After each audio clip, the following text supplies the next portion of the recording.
राम राम मंडळी, नमस्कार. प्राचीन ज्ञानाची परंपरा जपणाऱ्या अभिज्ञान संस्कृतम या यूट्यूब चॅनलवर मी डॉक्टर सिद्धी आपल्या सगळ्यांचं मनापासून स्वागत करते. मंडळी, आपण याआधी पाहिलं की स्मृतिग्रंथ म्हणजे नक्की काय, मग ते नक्की किती आहेत आणि त्यांच्यामध्ये मनुस्मृतीचं स्थान काय. तर सगळ्यात प्राचीन अशा मनुस्मृतीबद्दल थोडक्यात परिचय, त्याचं स्वरूप आपण थोडक्यात पाहिलं की त्याच्यामध्ये 12 अध्याय आहेत, सुमारे 3000 श्लोक आहेत. तर या मनुस्मृतीमध्ये नक्की मांडलं काय आहे, त्याचा विषय काय आहे, तर यामध्ये धर्माविषयी विवेचन आहे.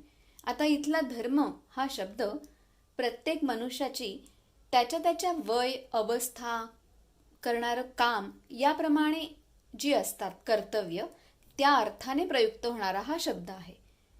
म्हणजे समाजाची व्यवस्था किंवा एखाद्या राज्याची व्यवस्था, त्या काळी राज्यपद्धती अस्तित्वामध्ये होती ना, तर मग एखाद्या राज्याची व्यवस्था सुरळीत राहायला हवी म्हणून राजापासून ते अगदी प्रत्येक नागरिकापर्यंत ह्या सगळ्यांनी काय काम करायचं, कसं काम करायचं, केव्हा काम करायचं, कुठलं कर्तव्य पार पाडायला हवं, या सगळ्याचं मार्गदर्शन या मनुस्मृतीमध्ये आहे.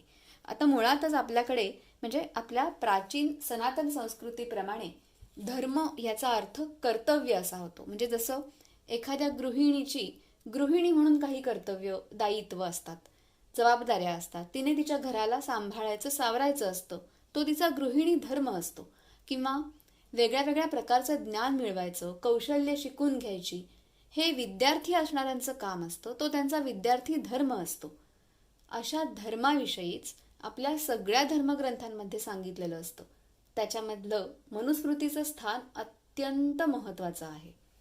तर काय आहे ह्याच्यामध्ये, तर आपण अध्यायानुसार त्यांची थोडक्यात माहिती बघूया. मनुस्मृतीच्या पहिल्या अध्यायामध्ये सृष्टी उत्पत्तीचं विवरण येतं. म्हणजे सृष्टी कशी निर्माण झाली, विराट पुरुषाची उत्पत्ती कशी झाली, त्याच्यापासून मनु, मग 10 ऋषी आणि नाना प्रकारचे जीव कसे उत्पन्न झाले, त्याची सगळी माहिती, विवेचन या पहिल्या अध्यायामध्ये येतं. त्यानंतर कालगणनेविषयी 4 युग जी आहेत, सत्ययुग, त्रेतायुग, द्वापारयुग, कलियुग, ह्या 4 युगांची माहिती येते. 4ही वर्ण म्हणजे ब्राह्मण, क्षत्रिय, वैश्य, शूद्र ह्या 4ही वर्णांचे विशेष अधिकार आणि त्यांची कर्तव्य यांची थोडक्यात माहिती, ओळख पहिल्या अध्यायामध्ये आहे. दुसऱ्या अध्यायामध्ये धर्माची व्याख्या केली गेली आहे. उत्तम आचरण कसं असायला हवं, संस्कारांचं काय महत्त्व असतं, संस्कार कुठले कुठले, याची थोडक्यात माहिती दुसऱ्या अध्यायामध्ये आलेली आहे. तिसऱ्या अध्यायामध्ये मग ब्रह्मचर्याविषयी माहिती आणि विवेचन येतं. त्यानंतर विवाहाविषयी तिथे खूप विस्तृत विवेचन येतं. म्हणजे विवाह किती प्रकारचे, तर पूर्वी 8 प्रकारचे विवाह व्हायचे हे असं सांगितलं जायचं. म्हणजे गांधर्व विवाह सारखी नावं आपण सगळ्यांनी ऐकलेली असतात. तर असे 8 प्रकारचे विवाह पूर्वी सांगितले जायचे, गांधर्व, पैशाच, ब्राह्मणी वगैरे.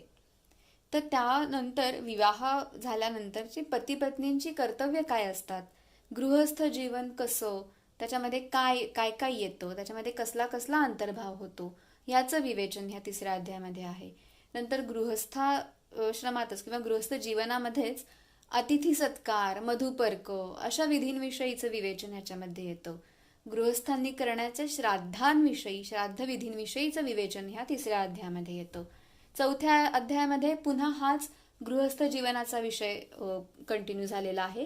मग गृहस्थ जीवनाचा एकंदरीत विधी कसा असायला हवा, गृहस्थ जीवन कसं जगायला पाहिजे, उपजीविका काय असली पाहिजे, काय त्यासाठी काम केलं पाहिजे, म्हणजे उदरनिर्वाह करण्यासाठी कोणी कोणी काय काय कामं करायला हवीत, काय काय कामं करू शकतो, याच्याविषयी सुद्धा यामध्ये विवेचन आहे.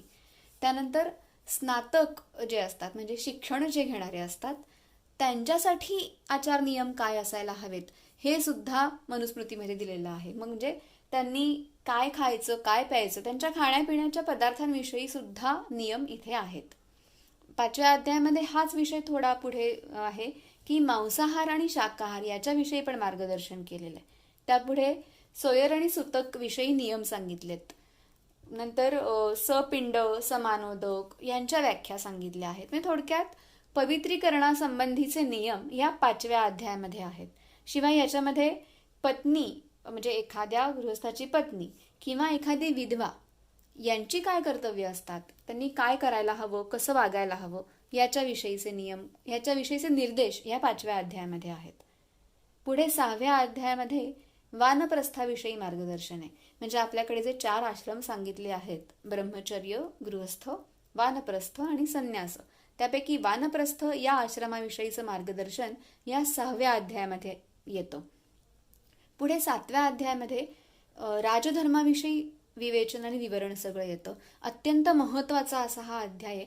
ह्या अध्यायामध्ये राजाच्या शिक्षणापासून, म्हणजे बालपणी त्याने कधीपासून शिक्षण घ्यावं इथपासून ते काय कर्तव्य त्याने पार पाडायला हवीत, कशी सावधानता बाळगायला हवी, दूतांची नियुक्ती, त्यांच्या राजाच्या मंत्री आणि सचिवांची नियुक्ती कशी करायला हवी, राजाने कुठे राहायला हवं, म्हणजे राजाने त्याचा निवास, राजवाडा हा कुठे बांधला पाहिजे, ह्याचे सुद्धा ठोस नियम दिलेले आहेत.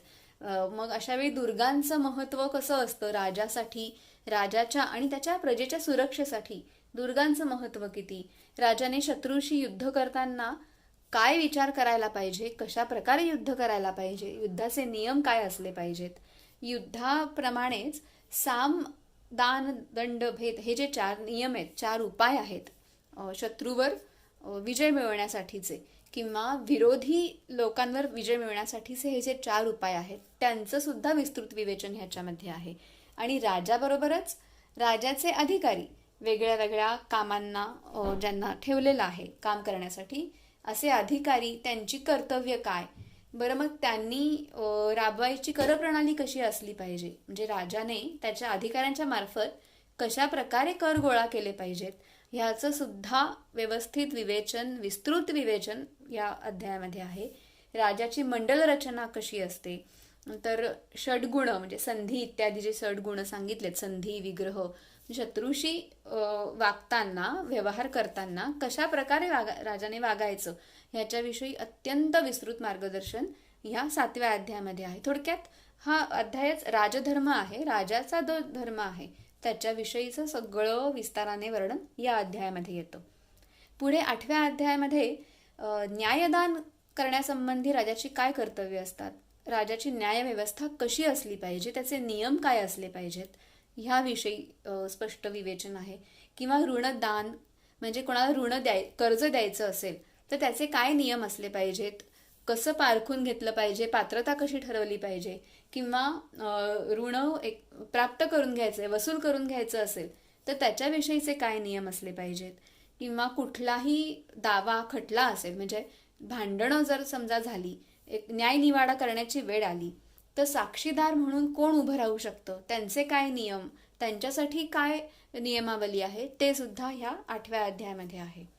पुढे 9व्या अध्यायामध्ये पती पत्नी यांचं परस्परांशी आणि इतरांशी वागण्याचं, व्यवहाराचं काय कर्तव्य त्यांचं आहे, पातिव्रत्य म्हणजे कसं, काय, त्यानंतर वडिलोपार्जित संपत्तीविषयीचं विवेचन ह्या अध्यायामध्ये आहे. म्हणजे त्याला दायभाग असं म्हणतात. तर वडिलोपार्जित संपत्ती, त्याचं विभाजन कसं केलं जातं, कशा प्रकारे करायला पाहिजे, ह्याचे नियम यामध्ये आहेत. तर त्याच संदर्भामध्ये या अध्यायामध्ये 12 प्रकारचे पुत्र किंवा स्त्रीधन यांचा उल्लेख येतो. शिवाय ह्या अध्यायामध्ये पंचमहापाप आणि प्रायश्चित्त यांच्याविषयी सुद्धा सांगितलं आहे. शिवाय बंदीगृह म्हणजे कारागृह जे असतात, जेल, त्यांची व्यवस्था राजाने कशी करायला पाहिजे त्याविषयी विवेचन आहे. राज्याची 7 अंग म्हणजे एखाद्या राज्याची जी सप्तांग सांगितली जातात, स्वामी, अमात्य, जनपद, दुर्ग, कोश, दंड आणि मित्र, ही जी सप्तांग राज्याची सांगितली जातात त्यांच्याविषयीचं विवेचन सुद्धा यामध्ये आहे. आणि पुढे वैश्य आणि शूद्र या वर्णांची कर्तव्य आहेत. हाच विषय पुढे 10व्या अध्यायामध्ये सुरू आहे की सगळे वर्ण आणि जाती यांच्यासाठीचे आचार नियम ह्याच्यामध्ये सांगितलेले आहेत. 4ही वर्ण म्हणजे ब्राह्मण, वैश्य, ब्राह्मण, क्षत्रिय, वैश्य आणि शूद्र ह्या 4ही वर्णांचे काय विशेष अधिकार किंवा काय त्यांची कर्तव्य, ह्या सगळ्याचं अधिक सखोल आणि विस्तृत विवेचन ह्या 10व्या अध्यायामध्ये आहे. याच्यामध्ये त्यांची कर्तव्य सुद्धा दिलेली आहेत. संकटकाळी समजा वेळ पडली तर ब्राह्मणाने किंवा कोणीही स्वतःचा वर्ण सोडून काय काम उपजीविका म्हणून करू शकतो याच्याविषयी सुद्धा मार्गदर्शन यामध्ये आहे. आणि सांगायची विशेष गोष्ट किंवा नमूद करायला आवडेल की हे चारही वर्ण जे आहेत, ब्राह्मण, क्षत्रिय, वैश्य आणि शूद्र, हे चारही वर्ण आणि त्यांची कामं, म्हणजे ते जे उपजीविकेसाठी कामं करायचे ती कामं, ह्यांचं जास्त स्पष्ट विवेचन ह्याच्यामध्ये आपल्याला आढळतं.